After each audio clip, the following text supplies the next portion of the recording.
The following is sponsored by our friends and community supporters at McNeese Wheeler Attorneys. McNeese Wheeler is a boutique law firm in Spokane, handling matters in both Washington and Idaho. Areas of law include business law, wills, trusts and estates, family law, personal injury and wrongful death, and real estate matters. For your full-service legal needs, contact McNeese Wheeler Attorneys.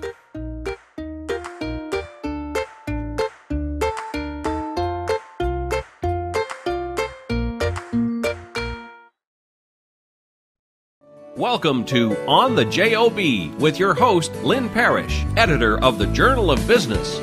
On the JoB is about the Inland Northwest business community, where you'll hear firsthand the backstories from the men and women reporters at the Journal of Business.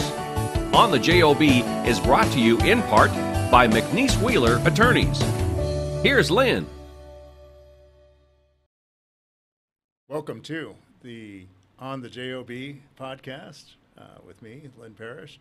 I'm here today with Samantha Peone, one of our regular guests, reporter at the Journal of Business. Sam's joining us today to talk about occupational projections of what jobs will be most in demand in the future. Sam wrote this story for our Workforce Summit special section event we had this morning. Great event, lots of good information on what's happening in the Spokane labor market. But Sam, why don't you start by talking to us about the data you found and how you decided to present it? Yeah, so what we used for this story was an annual economic forecast that the Washington State Employment Security Department does. Sure. And so we got that information from Patrick Jones over at Eastern Washington University. Sure. So he went through that data and he compiled it for the university's internal use. Mm-hmm. And so we ended up compiling it two different ways. So we have the top 5 projected in-demand occupations in Spokane County that we got directly from the ESD. And then we also got his information, which was top 5 in-demand occupations in Spokane County that require at least a bachelor's degree. Sure. And that makes a lot of sense that he'd be looking at the data that requires a 4-year degree, being with EWU. They do a lot of good stuff over there in his office. So why don't we start by talking about the occupations that are going to be most in demand that will require a degree?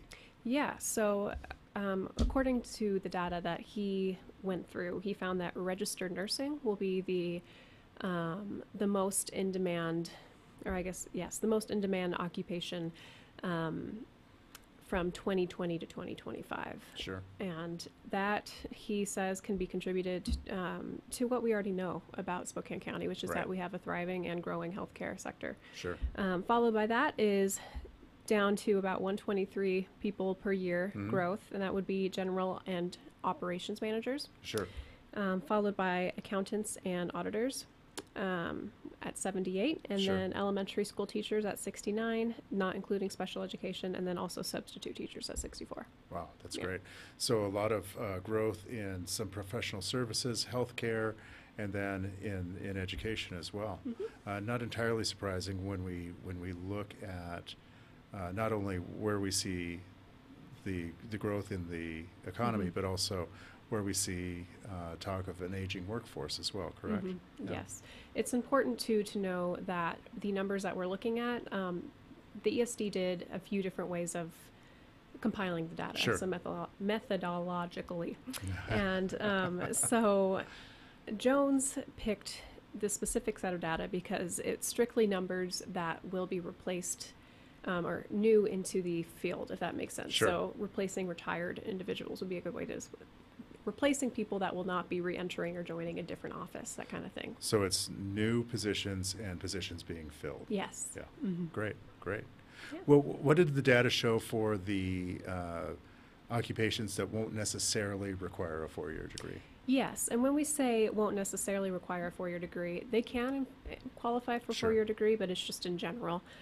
We have office and administrative support positions, and every year between 2020 and 2025, it's predicted that there will be about 1,393 positions open.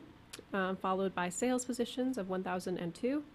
Food preparation and serving related positions at 782, and then education, training, and library related positions at 778, followed by healthcare practitioners and technical occupations at 699. Okay, so once again, we're seeing a little bit of education, a little bit of healthcare in those numbers as well.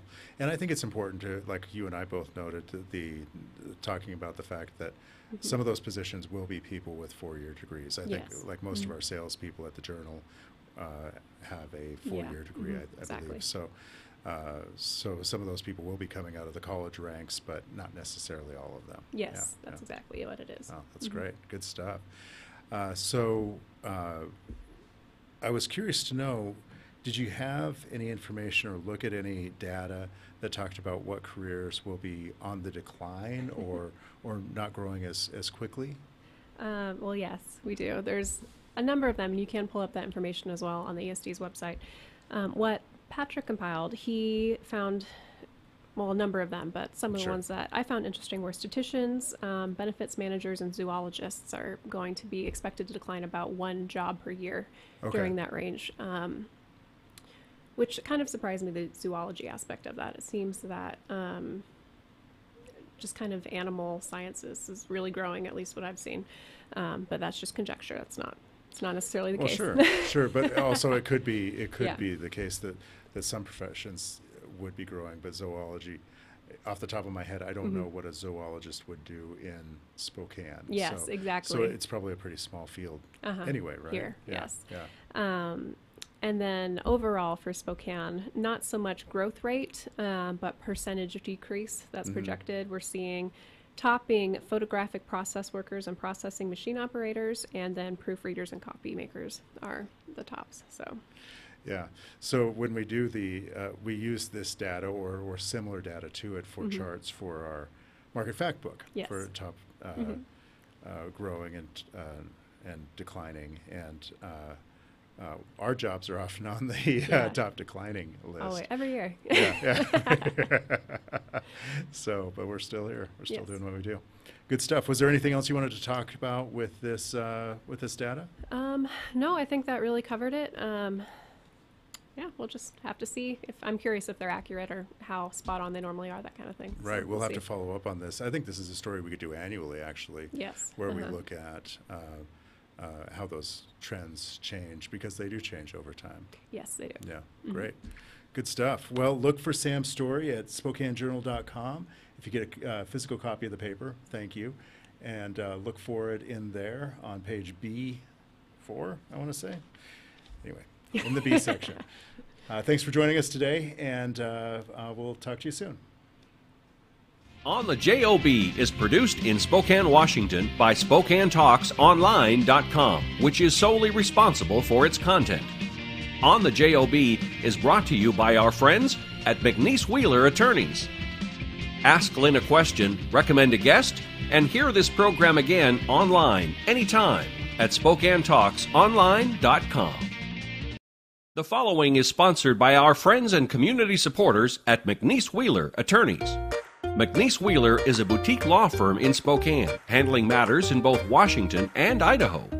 Areas of law include business law, wills, trusts and estates, family law, personal injury and wrongful death, and real estate matters. For your full-service legal needs, contact McNeese Wheeler Attorneys.